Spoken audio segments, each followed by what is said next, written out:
Hello, everybody, and welcome back to the I Don't Know Running podcast, where we share our experiences that make running fun and sometimes not so fun. I'm Lewis, and I am still a self-admitted lazy ultra runner.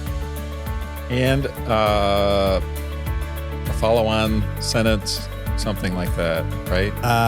What I missed? No, I'm kidding. No, I'm here. I'm Mitch, and I'm drinking like fabulous coffee today. Wait, just coffee? Not really. Okay. It's honey. It looks like honey.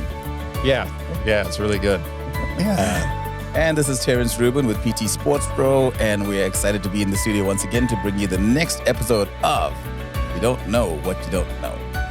Yeah. And my name is Dave DePrado. I'm a physical therapist with PT Sports Pro as well.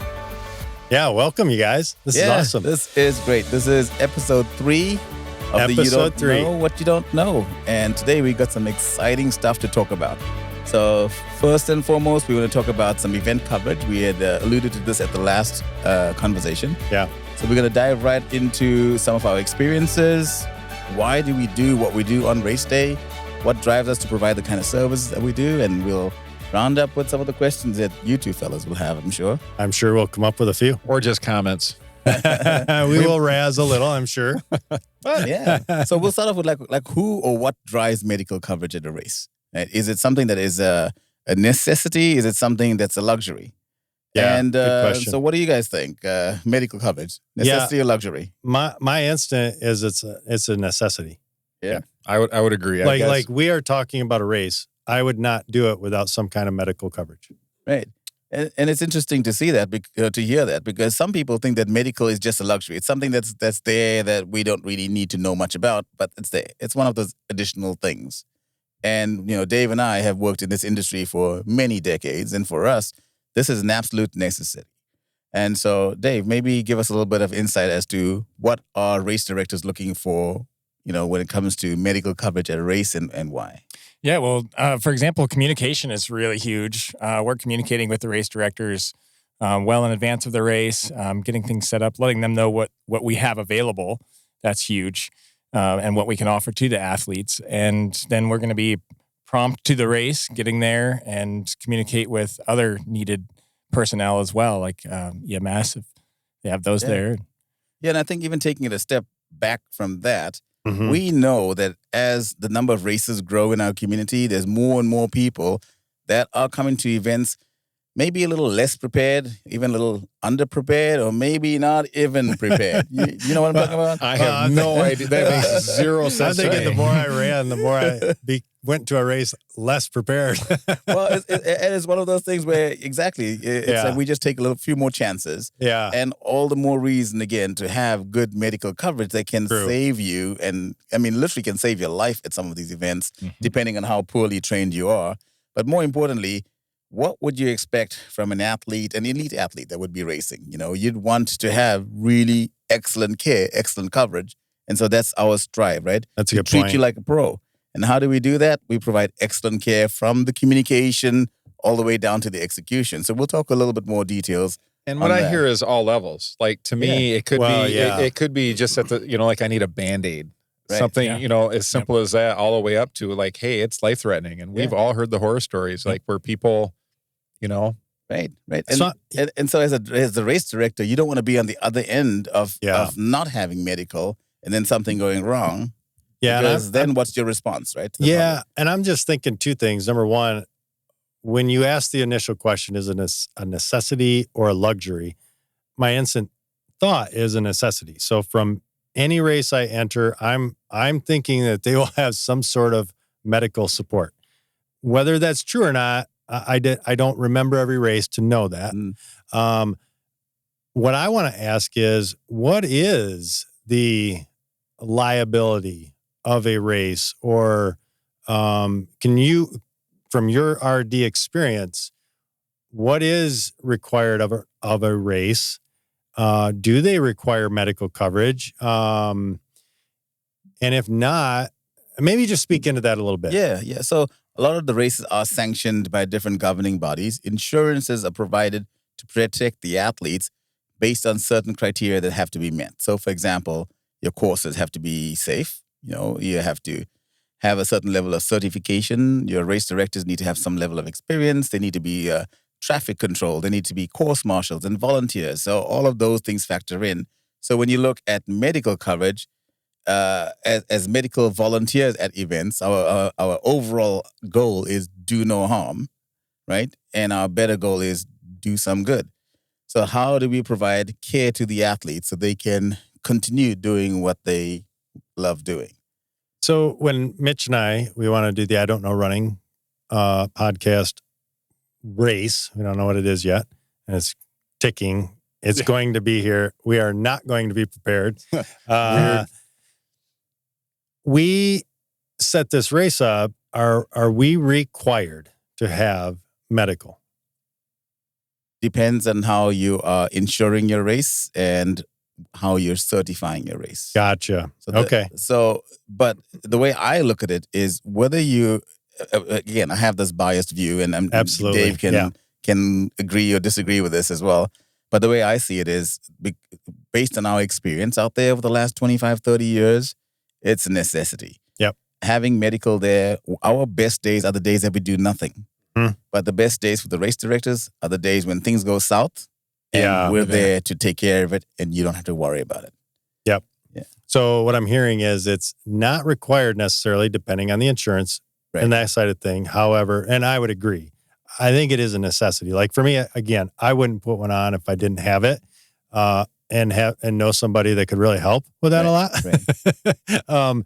But and then on the other hand, so what I was thinking was, man, if I'm an elite, this is my job.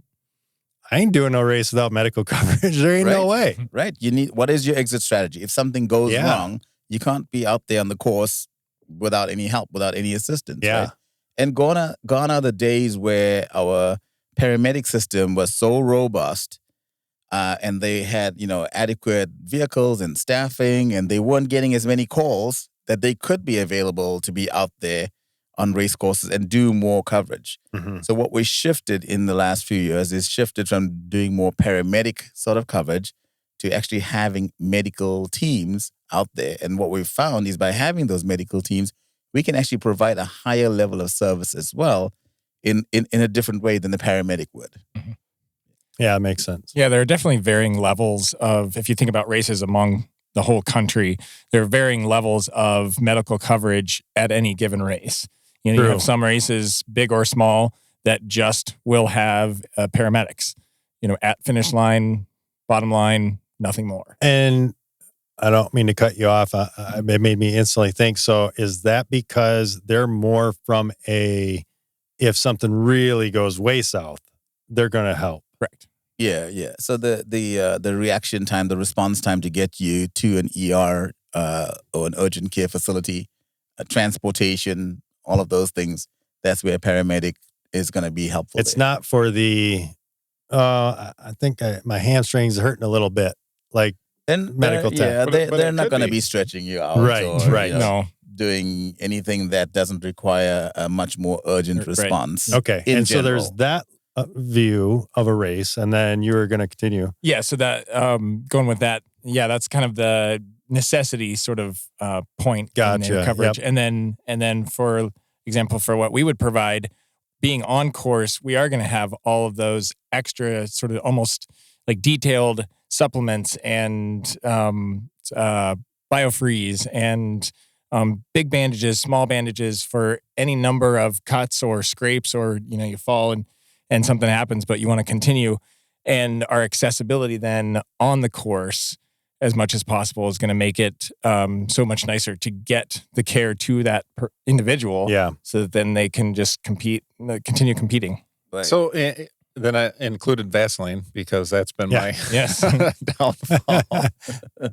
But now you have some proper exoskin gear that you're running, and that really helps. I do, but man, I just had that, one time. Yeah, that was enough. We'll be talking a little bit more about Vaseline and is it the right thing? Right, I would agree because they, most races just do Vaseline because it's cheap, but that's probably not the right thing. So well, and that's the thing, right? So we established that in a race, required or not, it makes sense to have medical coverage. Yep, 100%. Right? We've also established that medical coverage could be as simple as just having a paramedic at the finish line to having a full-on medical team, we are very intentional in how we provide medical coverage as races. And we're going to dive into that a little bit as well. Not just what we have, but where we are. Right, because I have questions about that. I'm sure you do. And comments. I'm sure you do as Bonus. well. And so in order for us to provide excellent medical care, because for me, mediocrity is not my thing. If we're going to do this, if we're going to be there, if I'm going to spend the time on my day, I don't want to just stand around looking pretty. I can work hard and look pretty. So, you got to look pretty. Sure. Whether you're working or standing around, you're still going to look pretty. Confused. With or without a You speedo. keep drinking your coffee over there. It'll help. It'll make you look better. That's why I said that. Yeah. So, no, I think what happened is like when I first got involved in medical coverage, again, 25 plus years ago, I remember going to some events back then and evaluating what was being provided. And quite frankly, there were medical teams that were doing the official race coverage that were literally marketing teams. They were there in their gear, representing their organization with pamphlets about how you could access their system, but they didn't even have medical equipment. Gotcha. And then when I did see some of the earlier races, people stood by with a first aid kit and a stethoscope, which is great if you have all the right things in your kit. And what we found over the years is that the more you're out there, the more you realize that athletes need more than just Band-Aids or Vaseline. So we'll dive into a little bit more of what it is that we do. And then the accessibility, right? Where are they on the course? How do we get to an athlete if they need that emergency gear? How do they get them to us? So we actually have a strategic plan of how we go about doing it. As a matter of fact, we just launched our website for PT Sports Pro last week, Thursday. Nice. And if you dive in on the website, there is a section in there that talks about event coverage. Which is what? PTSportsPro.com? PTSportsPro.com. Okay. So if you go to the website and you look at that, we'll give you a much better idea of who we are, what we're doing in the community, and why we do it. And from Dave and I, from our perspective, being athletes in our own right and having competed for many years, we also have been on the other end of what was missing in races. So before we dive into a bit of the equipment and how we set up medical, I thought maybe it'll be a good time to ask about some of your experiences. Like, have you ever been in a race where you've accessed medical or wished you had medical and they weren't there? And what was that like? Yeah. I have a, for instance, I did not access medical, did not use it. I certainly should have. But my pride, I would guess is, well, it might not have been pride. It might have just been determination, bordering on pride to finish. Oh, outweighed it. Now, I'll tell you why. Desire to finish. And I've brought this up before. I didn't want to visit medical and get pulled from the race. And this would have been Boston my first year, where it was 80-ish degrees at the start. Thought I could still, I was a new marathoner at the time and younger, and thought I could still do my goal that I wanted to do. And yeah, halfway through, it was an absolute disaster. And I ended up slogging along for the second half of the race. Now I went by I distinctly remember two potential medical helps. One was an individual, part of an aid state or part of a medical tent. And the second was a medical tent. This was my experience. I didn't want to get pulled from the race. I knew I was in rough shape, but I was still moving and I was taking in fluids. But I was severely dehydrated. I had sweated out and I needed something. So that was my experience. That's one experience that comes up to me where I go, this is why I did what I did. And maybe you could speak to that. Yeah, and I think that's why I wanted to hear your experiences, because then you'd realize that the things that we've put in place really helps to calm those fears and concerns. Yeah. And so we were just talking on our way over here. Dave and I were talking about this, one of the events that we covered, where we had an issue. Someone had an issue on the bike course. So he stopped at the medical tent, and because he was having some arm pain, and because you're riding, it was a triathlon, so he did his swim and he's on his bike and he just maybe strained something, and he's He's like, I'll stop at the station, see if maybe they can put some biofreeze to stretch me, right? Well, he stops there. We always ask a few questions, find out the guy had had a stent about 3 to 6 months before the race. And our evaluation of him was that he was having a cardiac issue. Oh, my goodness. So we did pull him from the race. Yeah. We did transport him to the hospital. He ended up having a stent done, an additional stent put in. So we saved his life by being there when we did and making the call to transport him when we did. But our rule of thumb is to not transport everybody. We are very judicious about how we do that. And we have protocols in place that helps us to determine, both from our experience and from just being involved in the type of race and the distance, as to when do we make that call. So you can be rest assured that if you are doing a race where we're covering it, you're not going to be pulled unless you absolutely have to be pulled. For a medical reason. Or it needs to be a legit medical reason. Yep. And that is why one of the things that we try to do at all of our races is we don't just have like a physical therapist or an athletic trainer at an aid station. We'll use our physicians and our registered nurses and other clinical staff that can all weigh in on the decision to continue or to stop. And I'll speak especially to at least USA Triathlon, that in USA Triathlon rules, when you're in a race, if you go seek medical help and you do just need cut, scrape, this or that, a little help with even a supplement or two, you will not be disqualified or pulled from the race in any regard for that, because you are getting medical assistance, or you're getting assistance available to everyone. Right. Because that's a real, because here's the deal, like, it may be easy for people to listen to this and go, well, you ignorant, prideful person. It's not that. It's that you've put in 6 months of hard, especially when you think of like the triathlon side of things. I know for me at Louisville, had I needed aid and had that in the back of my mind, there's no way. I have put in way too much work. And let's say I did not have a good Ironman at Louisville, and in the marathon. Did you finish? I finished. And did you die? And I did not. I am here to speak about it. Met 2 criteria already. But that's a perfect example. I actually, so all of this, I did put in obviously a ton of work to complete that race. I got into the marathon. I got about, my bike, I lost all but 2 gears. So the bike just trashed me. I got onto the run. I got about a mile down the road, maybe 2. I think it might have been 2 miles into the marathon. I had to literally stop because my legs were just cramping. They were completely locking up. So I stopped and did this kind of like cherry picker, spread and just was stretching stuff. And I was there for so long. A cop that was part of the race was down the road, and he saw me, and I was there for so long. He walked down and said, "Do you need me to get you medical?" And I said, No, I'll get through it. I just need to stretch this out. But realistically, I needed hydration. I needed something in me, and it probably would have helped. But yeah, that's, and that's why I say it's easy for people to hear this and go, "Oh, you ignorant, prideful person." No, it's there's a lot that goes into just completing an event. Right. And to the point, I remember my first Ironman that I did. Another friend of mine that was training with me. I mean, you were like looking at 9 months to a year of training. And this guy was a formidable athlete. He was definitely going to be faster than me. And so I get to the finish line. And I'm like, "Hey, did he finish?" I'm like, "No." He ended up getting taken to medical. I'm like, "Well, what happened?" Well, he got a bee sting on the bike course. Didn't realize he was allergic to bee stings. He actually stops at a medical station. The medical station did not have any Benadryl to manage his bee sting.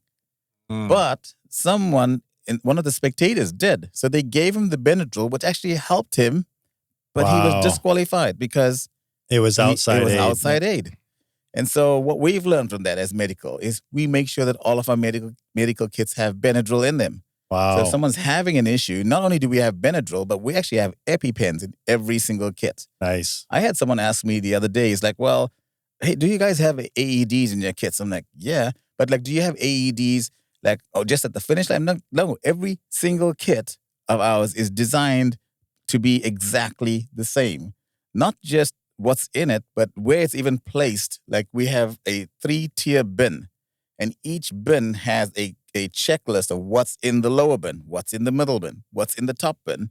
So we get down to that level of organization. Why? Because when we have people that don't cover events from the clinical side often enough, they should at least be familiar with the kit.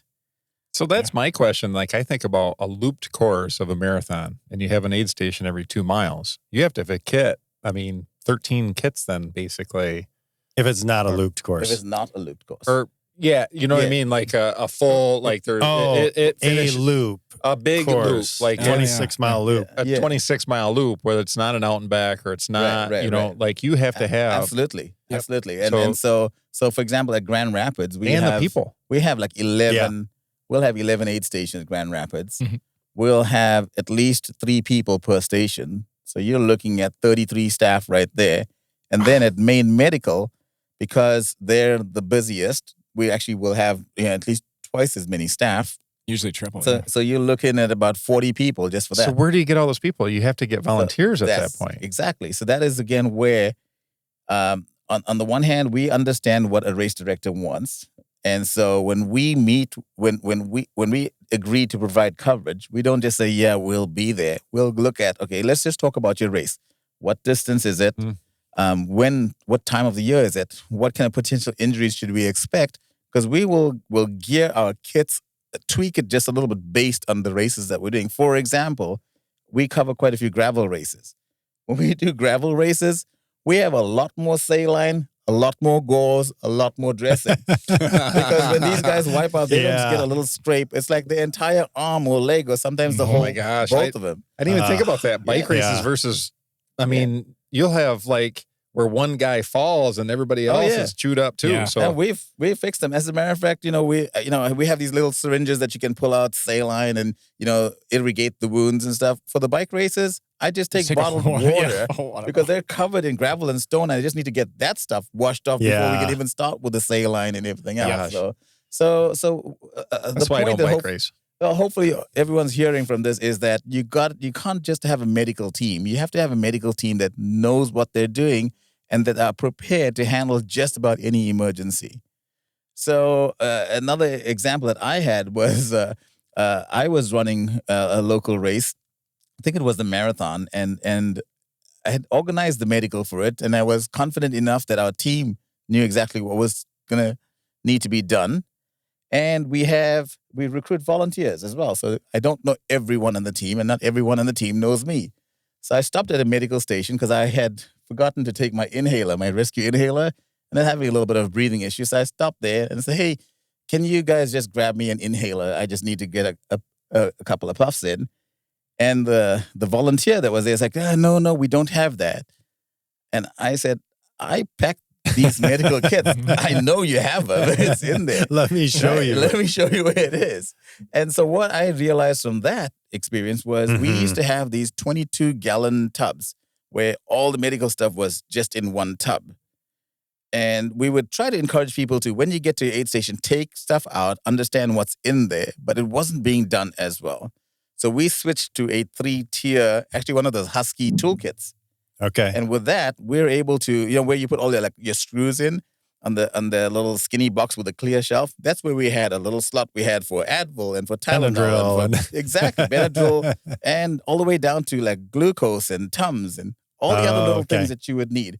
So let's talk a little bit more about, we'll talk a little bit more about the kits, but let's talk a little bit more about how, to answer your question, how do we provide the medical, right? So when we look at a general triathlon race, and the reason why I'm choosing tris is because it covers coverage for swimming, for biking, and for running. Yeah. So you can take any one of those individual events, and that's how we would cover it. So if it is a looped swim where someone's starting and finishing at the same spot, we will have medical coverage at that swim start exit. If it's a point-to-point, we'll have coverage at each point. And then we also have assets on the water that we will make plans with them to, if someone needs to be rescued and brought to the medical, they can be brought straight to either one of the medical areas. In addition to that, we also will have paramedics stationed right next to us. So if someone needs to be transported, they can be transported right away immediately in an emergency. So we're ready to stabilize them, to warm them up if they're hypothermic, or take care of any kind of kicks and scratches that they may have in the water. So sometimes you think, oh, the swim, that's the easiest part. No, that's the scariest part. we were at one event, was it 2 years ago? And we had a swimmer that was struggling in the water every 50 yards or so, was stopping and, not quite comfortable. So our team knew right away, because of the way we were briefed, to keep an eye on her. And about halfway through the course on the back end, she was alert. Someone alerted our team that she was just floating face down in the water. Wow. So good thing we had a plan in place. We got to her very quickly, pulled her out of the water, got on the boat, cracked open her wetsuit, started some CPR, and she did okay. Wow. We were able to get her to an ambulance, transport her, make sure she's checked out okay in the ER. But if we didn't have a plan in place that says, okay, once the swimmers hit the water, then what happens? Who's watching them? So we have lifeguards in the water. We have kayakers that have flag systems, so they will wave a flag or hold up a flag if there's an emergency. We have boat assets or jet skis that can get to them and bring them out.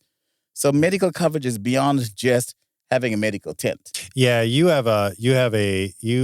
make sure that you are communicating with those that are in charge of for the swim. Yeah. So you are not in charge of the kayaks and but you are communicating directly with them a lot. So back to Dave's opening point is communication is key. Yeah. So we actually sit in on these communication meetings, again, depending on the size of the race. Mm-hmm. But even to each race director, we're going to sit down with them and say, first, what is it that you need?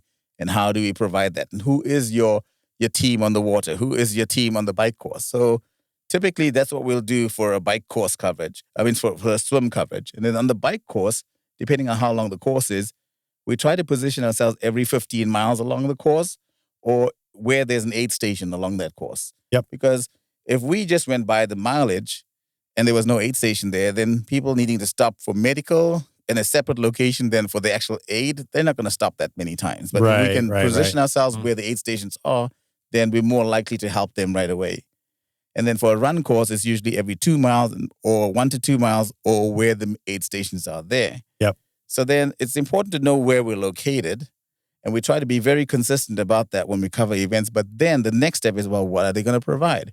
Do they have the Vaselines? Are they going to pull me out of the race if I stop and ask a question?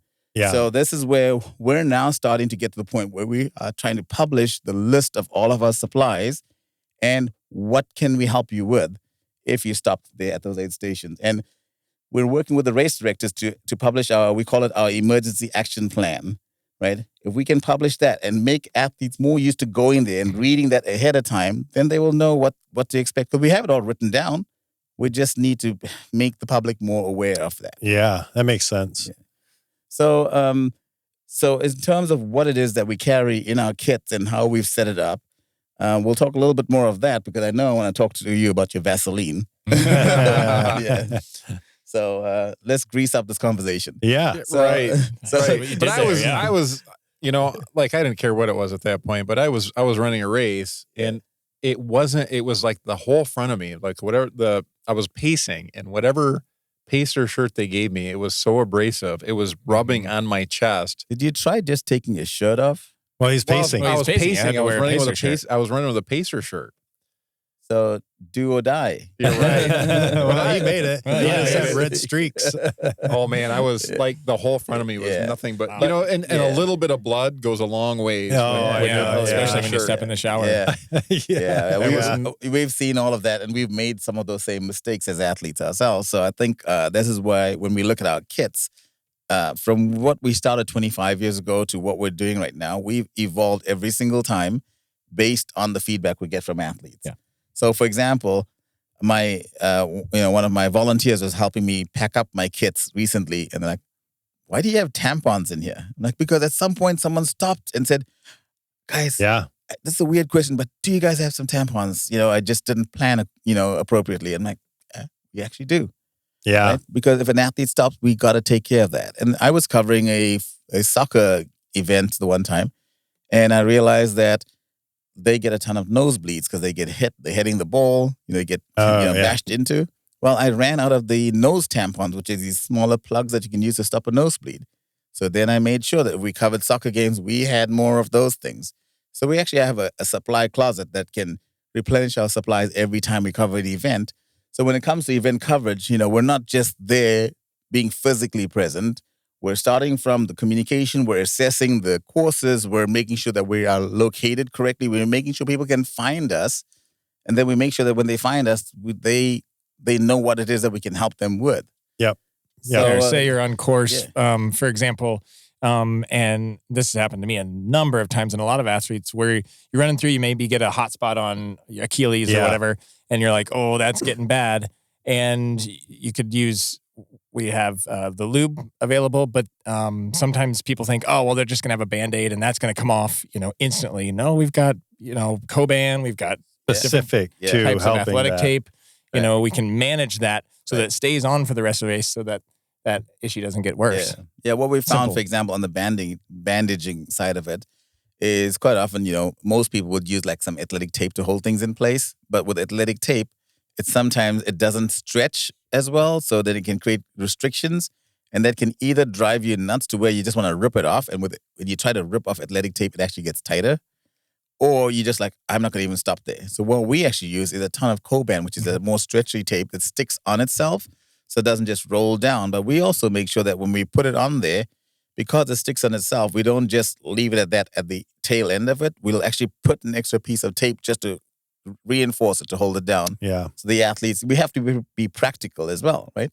We want to make sure if we're going to dress something or we're going to wrap something, it's going to stay on and they can continue to participate. So we do quite a bit of that kind of, checking through our kits. We never used to carry that much Coban before, but we do now. Mm-hmm.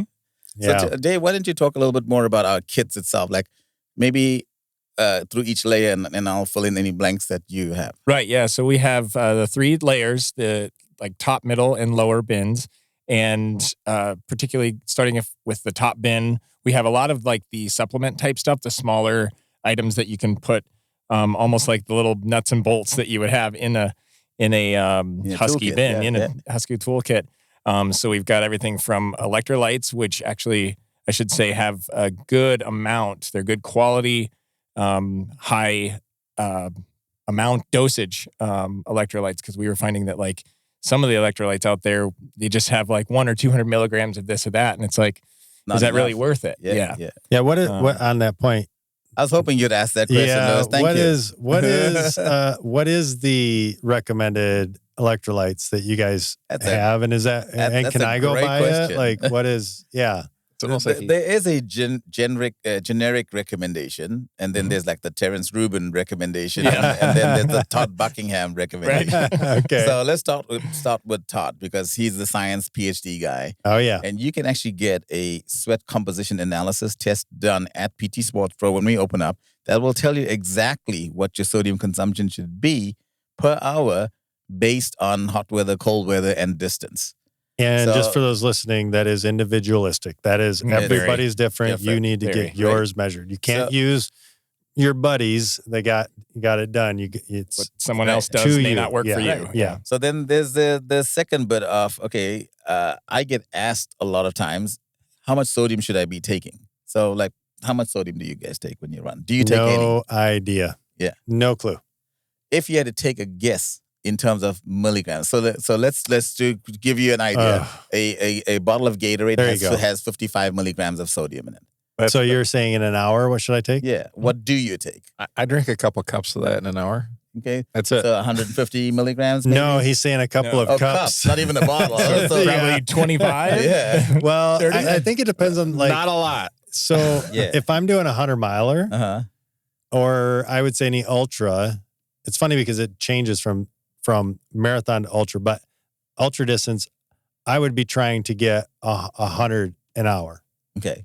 So you're already aiming higher than what Gatorade's going to provide. Right? Yeah. I thought I was doing a much better job than you, because I was doing 340 milligrams an hour. And I'm like, I got this. But I was still having these cramps and stuff as I get through that mile 15 to 17 window. And I would be struggling towards the end of the race. Then Todd comes in with his science, does this analysis. Guess how much I need? Twice that. I wish. 1,250 milligrams an hour. Goodness. I'm thinking there's no ways my belly could even handle that. How do you even get that in? Exactly. So what we've done is, what I've done is the sodium that we have in our medical kits is a product called S-Caps. Oh, yeah. S-Caps has 340 milligrams per capsule. Really? So technically, if I needed 1250, I would need one every 15 minutes. Wow. Right? So depending on what other products I'm taking, I would factor that in and I would take that accordingly. So the more I've worked with sodium and electrolyte balance and athletes and hydration and nutrition and all the factors thrown in, the Rubin recommendation is we should all be taking at least around that, for your average build athlete, we should be taking at least about 700 milligrams an hour. Yes. Wow. Yeah.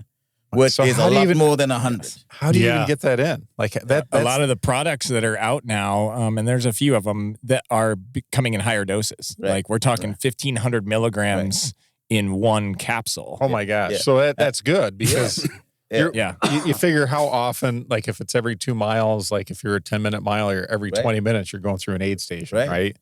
So you would, So let me just add that we are not providing all of you guys sodium throughout your race. Right.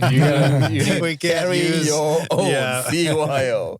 But if you are having an emergency, we have some supplements that you can take that can give you that quick boost. I think that's a good clarification because you need to take care of yourself. Absolutely. And it's not, like the medical is there as assistance, but if you're doing a race, you got to take care of yourself. You got to know what you need. But but stuff happens. Even to the point of like aid stations. Aid stations are there just to help. They are not.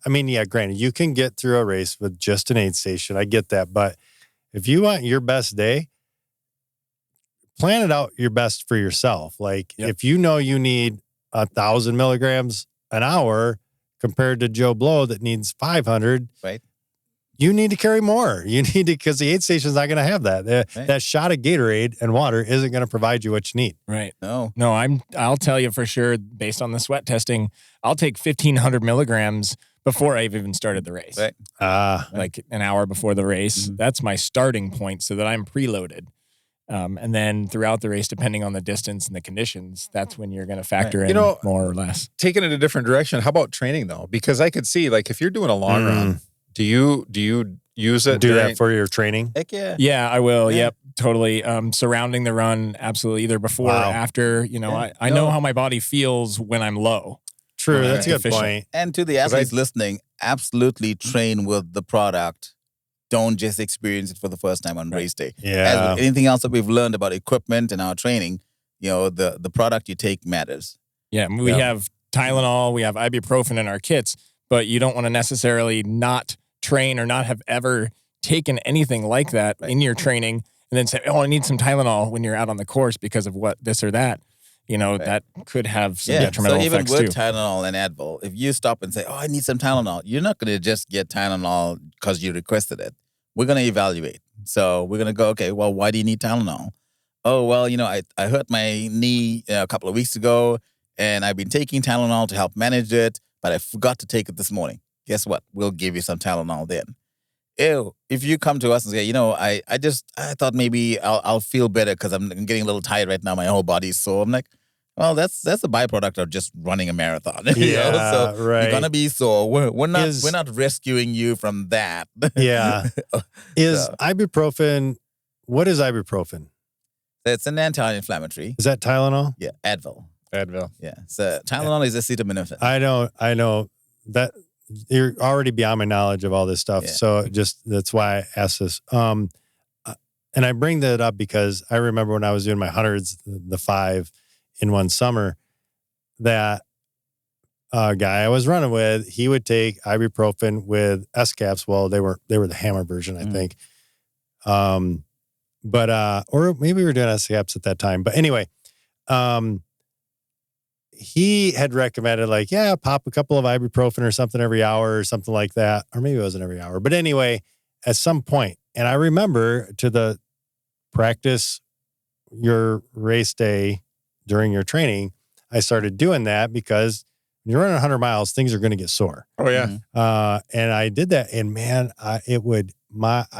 my stomach couldn't handle it. Like whatever it is, whatever I was mixing leading up to that, man, from 30 miles to 50 miles, I could guarantee I was a wreck because of my stomach. Right. And this is the thing. If someone has an acute injury on the course and they're like, I need some Advil, they're not getting Advil from us because you want to have an inflammatory reaction to occur. If you take Advil too soon when you injure yourself, so usually there's a 48 to 72 hour window where you should not take Advil. You should not take an anti-inflammatory. Okay. You want to manage your pain with maybe some Tylenol, but not the Advil. So if we had someone that has a chronic issue, again, they forgot to take the Advil, then we have that for you. But we're not just out there dispensing medication to people. So our point again, here, loud and clear, is we're there to help you in an emergency. And even in that emergency, we would do a proper clinical evaluation before we determine what it is that you're going to get from us. So that was my problem. My chronic issue was I was running 100 miles. So I was taking ibuprofen. I thought the running itself was the chronic issue. The running itself. Yeah. It was like a miracle worker until I got done, and then I puked it all back up. Yeah. So, there's always that part. Yeah. No, it's like we got to be very careful with the medications we take. And the other thing that's important is dosage, right? And so some of our clinical volunteers may not understand the levels to which Dave and I that have done this for years have figured out how dosage matters. So on our medical supplies, we will actually write on there Tylenol, 325 milligram pills, give 1 capsule, or what. So on the bag, it gives you the instruction. So anyone that opens that kit will be able to understand right away, how can I, after doing the clinical assessment, what did I give? What do I give them? So with the S caps, it'll say there, sodium 340 milligrams, give 1 to 2 capsules, depending again on where they're at in the race.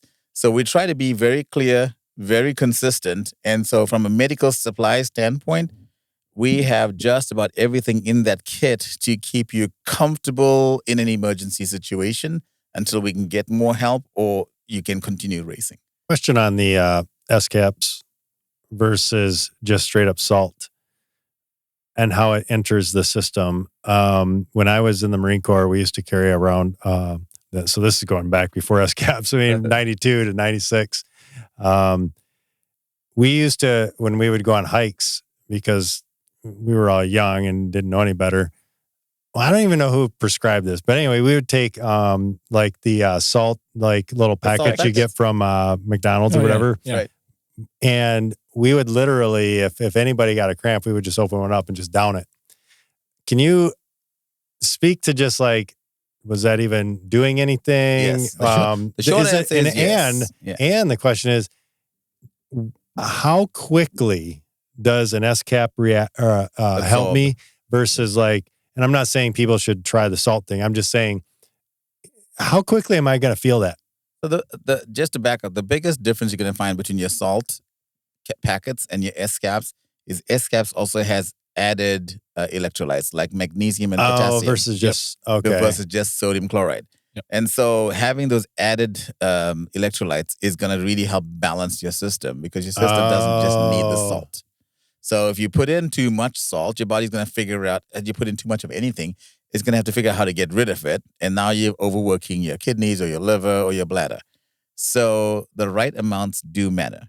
Yeah. With the packet situation, there are people that do that. Even still, as long as you understand how much sodium is in this packet. So for example, on, I believe it's either 6 ounces of, I think it's around 6 ounces of pickle juice.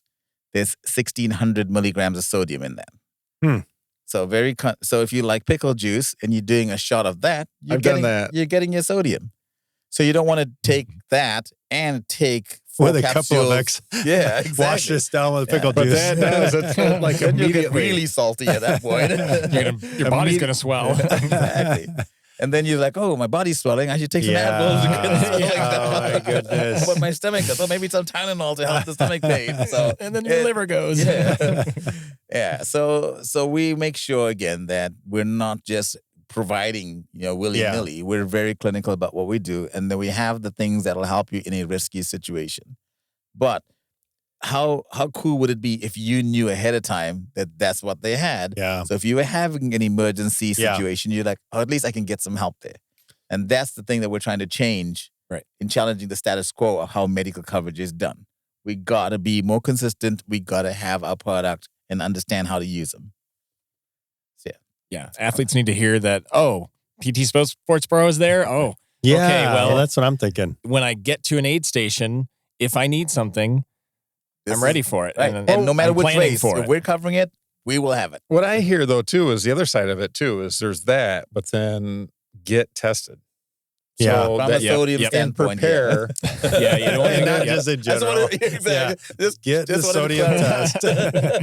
Get tested. So, we need to do an episode where Lewis and I get tested. We can read the results. We will go live we would try to do either a live or a recorded. Yeah, it's a 5-minute test from the practice. Absolutely. Really? And how quickly do you get the results? Right away. Really? Yeah. We got you covered. Don't you worry. Well, let's do it. Yeah. So just to make sure that we finish up on the kit on the top level, we also have things like lube. Yeah. We have. So the Vaseline, the reason why we scoff at Vaseline is that it does help, but it does break down. The petroleum jelly does break down, so it doesn't provide you the consistent lube that you need. So we actually buy a higher density product that doesn't just like wash away with sweat or just gets absorbed by your body, and that's where it matters. So you can actually purchase, or like we use like Body Glide a lot on ourselves individually, and you can have little packets or sachets of it what's it called, the bees stuff. Burt's Bees. Yes. Or no, it's not. It's Sport Wax. Sport Wax. Yeah. So you have it's made of beeswax, I think. Yes. Yeah. And those things can stay in your body a little bit better. So we actually will have smaller sachets of those things that you can just take and apply on your body, and it's going to last longer. But definitely recommend lubing up before. One of my favorite products from a lube standpoint, though, was a product called Pure. PJUR. It is amazing. It is. And they since COVID, they're not importing it anymore. It's a product from Germany. PJUR. But please Google PJUR Athlete, because PJUR actually makes sex lubes. And so if you just go to PJUR, you're going to find lubes. We can't guarantee how well those will work in your race. But what They might. What I would say is that if they can clear lubes for all of those things, they can certainly nail a lube for an athlete.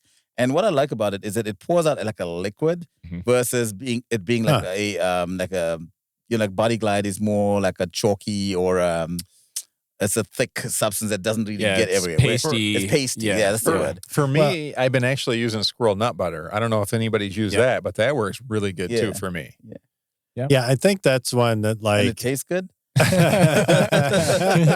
before or after use. I haven't tried it yet. Okay. You said squirrel nut butter, and I got stuck on the nut butter. Well, that's what I mean. Before or it's after. a good play. It's a good play on words. But you want to get a lube though that doesn't just absorb or wash out. And we do have the petroleum jellies and stuff that we would have just if someone just needs something for other things. But for what you were dealing with, the only reason I brought it up is I know most races I've been to will have like the stick with petroleum jelly. With a petroleum jelly, and they just and it was way too late at that point because I was a mess. Yeah. No, what we'll do when we see you come by, we'll have a stick of BioFreeze for you. So. Rub that all over your cuts and bruises. That's just mean. So we make sure we have all of those things covered well, and then in our second tier we will have like our AED, all the rescue things. So our AEDs, EpiPens, we have rescue inhalers. We can actually reuse inhalers using these special chambers. I was just going to ask. ask. One-use spacer. So we'll have at least 3 or 4 spaces in there because we don't really have a ton of people requesting it. But if you need it, we have them. And so that's usually in our second kit. We'll have a blood pressure cuff, a stethoscope there. And then the third kit, the third layer of the kit will have all the bigger products like our taping supplies, our Band-Aids, our Cobans, the sterile solutions, the wraps, anything that would need. We even have a little box for like needles because we may have someone who's diabetic along the way that carried some product with them and they're like, you know what, I need to get rid of the syringe. Well, we have a needle box for that. So again, if you look through each tier, and we'll publish that information as well on our website. It's a very thoroughly thought about kit. It's not just a first aid kit. It's like first aid, but next level. Yeah. Right. Anything else? Rowdy. I don't think so. Sorry. The dog decided to join us, and I'm always just a little bit cautious of what he's doing, so I had to interrupt us there. But It's okay. If you're a woof, it may be Dave. Not today. Rowdy. Hang on 1 second. That's what it comes down to. So is he the original Snoop Dogg then, or? Maybe is that how it started? Might have, yeah. And we're back. I wonder if he peed on his friend's stuff. Oh, my goodness. He must be Snoop Dogg. Sorry. Anyway. Where were we? So we're talking about the medical kits. Yes. And so our medical kits are very strategically put together, and supplies are consistent across all of our kits. The idea is that no kit should be different. We used to have a different kit for the main medical and a different kit for the out. And we're let's keep them all consistent and then just have extra supplies for main medical if we needed those. So, to the persons or the athletes listening to us, we don't only take care of the athletes, we have to take care of volunteers as well, along the way, staff coming in. True. So the next level of what we do is every aid station where we talked about the swim, the bike, and the run, and we have a med station somewhere there, is usually identified by a 10 by 10 tent. And so in PT Sports Pro world, pink is our color, not just any pink. We have brilliant pink. So our tents have this really bright pink that you can see from a mile away. Yeah. And when you get to that tent, you will see a table. You'll see two tables, a table that has all of our supplies in it, another table that you can lay on and we can work on you. We have all the sanitizing materials and gloves and things that we clean that table between every single athlete. So that way we're not, transmitting any diseases that you guys may be carrying. But we also make sure that those kits are consistent even from that level. And we end up buying our own little 4-foot tables so we can put our supplies on. Because every time we would request a table when we'd go to cover an event, right. the table may or may not be there. And so we want to make sure that when we get there, we take our kits and we put the three boxes next to each other. We've gone through it. Yep, quick check. Everything is here. We even have in each box, we'll have a little laminated flyer in there that tells you exactly what's in the box. And it says what's in the box. So again, that level of organization when it comes to medical coverage and medical kits is super important. I had an idea. Oh boy. I want a sandwich. What if I, that's... You need a fourth tier. Station's right there. You need a sandwich. Terrence, I need a sandwich. You got a sandwich. Dave and I need to stand on each side of you and squeeze what you need. Maybe. A Mitch sandwich. Not quite a Reuben. Yeah. A little off. Yeah. So we have rye. Oh, wait. Yeah. So the good news is that we are, like I said earlier, located next to the aid station. So they will have a sandwich if you need it. Right. Or pie. Yeah. And that it's funny too with the table specifically. I even did a race in 2022, a local race, very large race. And they specifically, it wasn't one of our races. They specifically had everything laid out on the treatment cot. And I was having a glute issue, a low back issue. And I specifically requested that somebody work on me. And they had me bending over the table while they were trying to work on my glute, and it certainly wouldn't have looked good from the road. That's the thing. I mean, again, someone said, you got to have a tent, you got to have a table. Check. And you got to have medical supplies, check. But no one said, hey, don't put your medical supplies on the treatment table. You need to use. And we're going, let's dumb-proof this situation with us. So we actually have really nice tables that we own, that we would put out there so our medical kits can be placed on that and the athlete then has a place to lay down on. That's good. So the training is important as well as we get into medical coverage. And so one of the other things you will see with PT Sports Pro is that all of our individuals that cover our events have been trained to understand what's in the kit.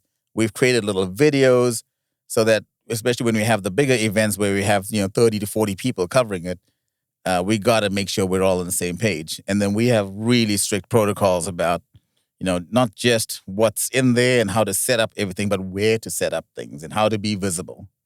Yeah. And communication then from our staff and to the athlete's perspective, if we see an athlete that is coming along that's in rough shape but may not need medical help, right away, we're contacting or communicating with, say, the next station to say, the bib number whatever is not looking so great. So that we can try to follow up on. So we do looped communication. issue. Really? So that looped communication means that there's a leader at every medical station that has a radio to central command. So we can do things like, hey, Bib 312 just passed aid station 2. They're heading towards aid station 3. They're walking right now, but this and this and this, look out for it. And then that's how our team follows that. And so, we capture anyone that stops at the tent. We capture any information on a sheet that we can then, look at. Pass along. What did we do? How many individuals did we help? And also anything critical. Was someone transported? Were they transported back to the main medical? Were they transported to the ER? And we can take care of all of those levels of communication. And then we can communicate with each other along that as well. And then there is a central command, usually where the race director is in on what's going on the course as well. So if any calls need to be made, we can coordinate all of that. So medical coverage is beyond just being at one place with a first aid kit. It has to be very real, very robust, very practical. And each time, if we see something can be done better, we're going to do our darndest to do it better. So we learned a few things along the way. For example, we try to make sure that most of our races, almost all of our races, have at least 2 people covering. So if it's just one person covering, there's usually someone else that may be doing another role, but they're there as standby. Because we had someone go down in one of our races where we needed to use an AED on them, and there was no backup help to provide some assistance along the way. And that can be dangerous. Yeah. We've had cases where, people have, crashed and injured themselves really bad, but they didn't realize they were injured because they decided they were just going to get out their bikes and ride again. I remember working at the race where I'm standing in transition, which is like the easy gig. And this guy comes in and I'm looking at him pushing his bike into transition, and his collarbone is like at an angle up here. And he's got a little bit of bruising or road rash going on. I'm like, dude, are you doing okay? And he goes, oh, yeah, I'm just going to rack my bike and then start my run. I'm like, what happened? He goes, I fell off my bike in that last turn, but I'm good. I'm like, you're not good. I don't think you are. Yeah. let's get you to the medical tent. And we did. And, we ended up having to transport him because his collarbone was broken. You're not supposed to be able to itch your ear with your collarbone. So even when an athlete doesn't come to us, we're eyes always open trying to figure out, what can we see? Can we help them? I remember one of our local super athletes that actually won a race, and she was in transition at the end of the race. And I'm looking at her leg right below her knee. She had fallen at some point, and there was literally a chunk of flesh missing from her leg. And you could see the bone. Oh my goodness! And I'm like, when did this happen? And she's like, oh, and she ended up running a half marathon, and she was in a triathlon, and she injured it on the bike, I believe, or maybe early in the run. Ran the half marathon, won the race, and she was standing there with bare bones, literally. Oh my goodness! So we couldn't even stitch her up. We had to send her to the ER to get that cleaned out, irrigated properly. So these are kind of things where, you have an opportunity to know what we're providing, what we're doing, and come and seek us out. But we're also eyes on you. So that's why my comment about we don't just stand around and look pretty. We're actively working the entire time that we're there. And our knowledge that we have may take us seconds to tell you the solution, but it's taken us years to develop that level of expertise to make it look simple and seamless to the athletes. Yeah. Well, this has been very informative. Yeah. Yeah. Wow. Questions, comments? Dumbfounded, dumbstruck. Well, what I'm hearing, what I'm really impressed by is just, I'm trying to come up with something. No, I'm kidding. I'm really impressed by. Good one. Good one. I am super impressed by just accent. The accent's amazing. The amount of experience overrated. The amount of experience that you've brought, not just from we have all the experience, but turned it into tangible things that you're using to help make not just the race better, but the athlete's experience so much better. Mm-hmm. And I hope that those that are hearing this, when you do go to a race and they're like, oh yeah, PT Sports Pro is here, that it actually calms you a little bit to go, hey, you know what? All right, I can relax, go run this race. Mm-hmm. And I know that if I did happen to forget the sodium I need or whatever, the S-caps I need or whatever, You're not using it as an aid station. I want to make that clear, but Absolutely. you're taken care of. Yeah. If something does happen, that you're going to be taken care of. You're not just going to get yanked out of the race or anything like that.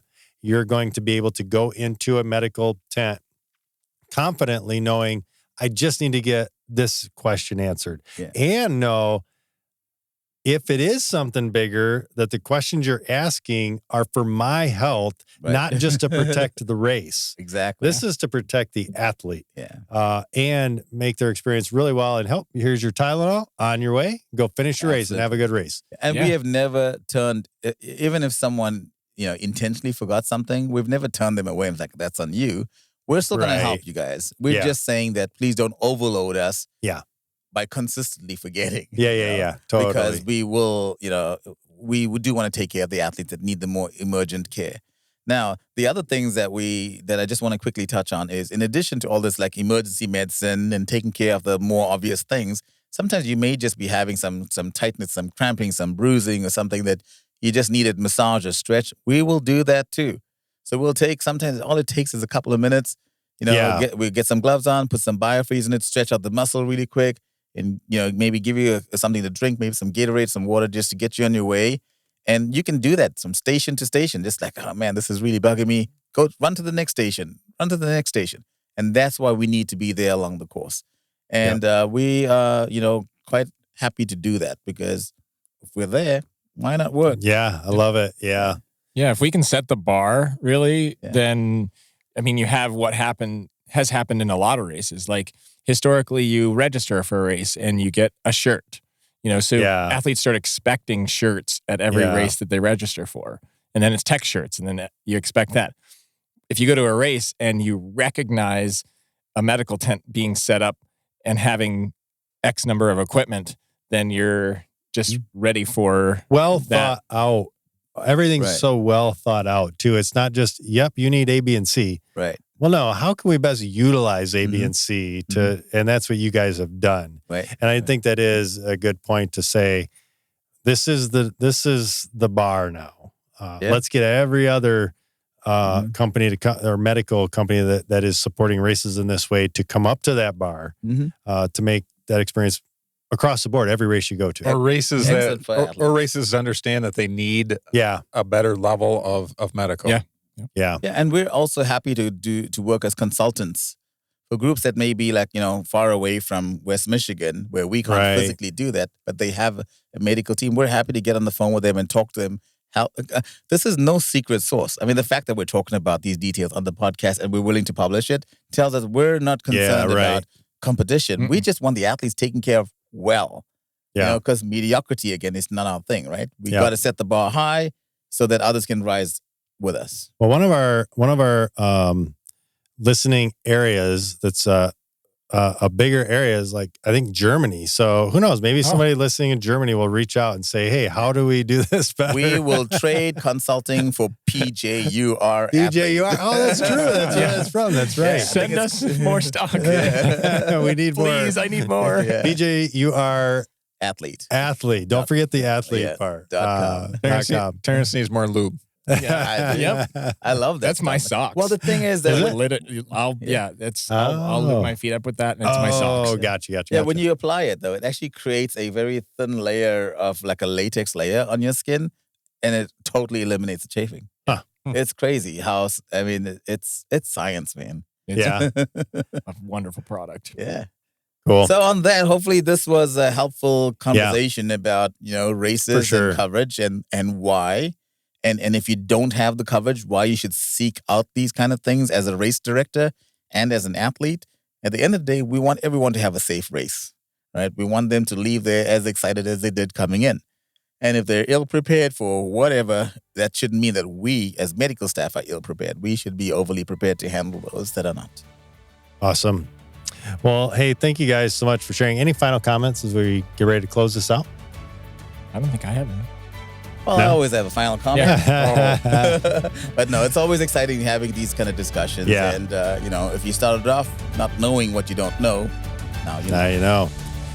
Well, this is on the third episode of several more of these to come. So be sure to check us out on Facebook. Be sure to check us out on YouTube. Go to ptsportspro.com.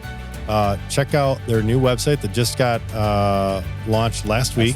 And which will actually be 2 weeks. As you hear this. But and send comments to info@ptsportspro.com.